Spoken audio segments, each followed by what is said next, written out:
नमस्कार आदाब दोस्तों। तो चलिए आज हम फिर लाए हैं देश दुनिया की तमाम छोटी बड़ी ब्रेकिंग न्यूज। तो खबरों को स्टार्ट करने से पहले आपसे छोटी सी रिक्वेस्ट है दोस्तों, अगर चैनल पर नए हैं तो चैनल को सब्सक्राइब करें, नोटिफिकेशन को ऑन करिए और वीडियो को लाइक करें, अपने दोस्तों के साथ ज्यादा से ज्यादा शेयर करें। तो आज की सबसे पहली और बड़ी खबर में कर्नाटक के मुख्यमंत्री सिद्धारमैया ने बड़ा आरोप लगाते हुए कहा कि राज्य में ऑपरेशन कमल की तैयारी की जा रही। उन्होंने सीधे सीधे बीजेपी का नाम तो नहीं लिया है, लेकिन कहा कि उन्हें कोई भी विधायक इसके लिए तैयार नहीं है और न ही कोई कहीं जा रही है। वहीं उप मुख्यमंत्री डीके शिव कुमार ने भी कहा कि हम जानते हैं कि बड़ी साजिश रची जा रही है, लेकिन वह सफल नहीं होगी। कुछ बड़ी हस्तियों को तोड़ने की कोशिश की जा रही है। आपको बता दें कि ऑपरेशन कमल यानी ऑपरेशन लोटस शब्द 2008 में सुर्खियों में आया था। तब भारतीय जनता पार्टी को बहुमत दिलाने के लिए कर्नाटक राज्य के पूर्व मंत्री जी जनार्दन रेड्डी ने दल बदल विरोधी कानून को दरकिनार कर विधायकों से समर्थन हासिल करने के लिए एक खास तरीका इस्तेमाल किया है। इस तरीकों को ऑपरेशन कमल या ऑपरेशन लोटस नाम दिया गया था। इसके बाद कर्नाटक सहित अन्य राज्यों में भी सरकार बनाने के लिए बीजेपी पर इस तरह के ऑपरेशन करने का आरोप लगाया था।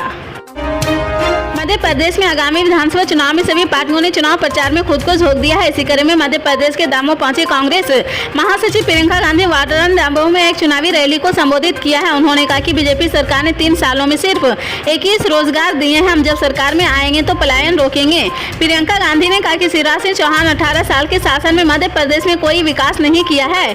देश की संपत्ति बड़े उद्योगपति मित्रों को सौंप दिए हैं। आपने छोटे उद्योगपति की कमर तोड़ रखी है। जीएसटी से छोटे उद्योग खत्म होने की कागार पर आगे किसानों की कमर तोड़ी है। किसानों को कोई राहत नहीं मिली है।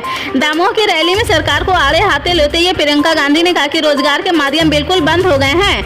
आज हर चीज पर जीएसटी लागू हो गई है, हर चीज महंगी हो गई है। जो नौकरी आपने वफादारी से की है, क्या ये आपका हक नहीं बनता है कि आप नौकरी के बाद सुकून से रह सके? सरकार ने आपकी पुरानी पेंशन स्कीम बंद कर दी है। आप कहते हैं कि आपके पास पेंशन के पैसे नहीं है। इतने सालों में भाजपा की सरकार और आपके प्रदेश में आपके लिए क्या कर रही सरकार? आपके लिए कुछ नहीं हो रहा। देश और प्रदेश की सरकार गरीबों, किसानों, मिडिल क्लास के लिए कुछ नहीं कर रही।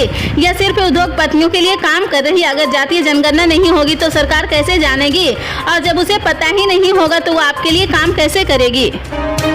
पैसे लेकर सांसद में सवाल पूछने के मामले में तृणमूल कांग्रेस के सांसद महुआ मोइत्रा पर लगे आरोपों की जांच कर रही लोकसभा की आचार समिति ने टीएमसी सांसद के आग्रह पर अब उन्हें 31 अक्टूबर के बजाय 2 नवंबर को सुबह 11 बजे कमेटी के सामने पेश होकर अपने बचाव में तथ्यों को रखने के लिए कहा। दरअसल इस मामले में महुआ मोइत्रा के खिलाफ शिकायत करने वाले भारतीय जनता पार्टी सांसद निशिकांत दुबे और वकील जय आनंद देहाद्रोही की गवाही के बाद लोकसभा की एथिक्स कमेटी ने अपना पक्ष रखने के लिए महुआ मोइत्रा को 31 अक्टूबर को बुलाया था।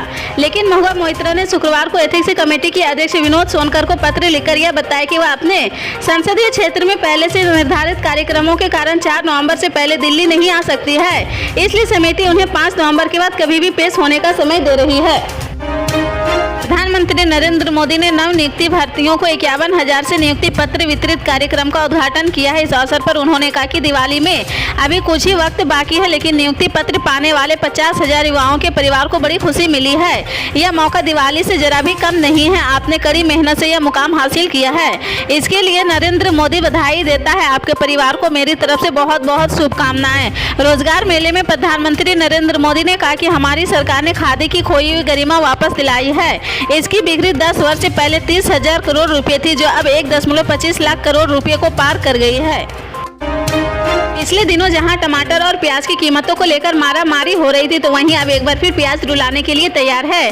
देखते ही देखते प्याज के दामों में अचानक तेजी आ गई और अब बाजारों में प्याज 65 से 70 रुपए किलो बिक रही। वहीं सब्जी विक्रेताओं का कहना है कि अभी प्याज की कीमतों में और बढ़ोतरी होगी और ये कीमतें 100 रुपये प्रति किलोग्राम तक पहुँच जाएगी। दिल्ली की गाजीपुर मंडी में ANI से बात करते हुए प्याज व्यापारी ने कहा कि इस समय प्याज की आमद कम है, जिसके चलते कीमतें ज्यादा है। आज प्याज की कीमत 350 रुपये प्रति 5 किलोग्राम है, जबकि कल यह 300 रुपये थी। वहीं कुछ दिनों पहले तक 200 रुपये कीमत थी।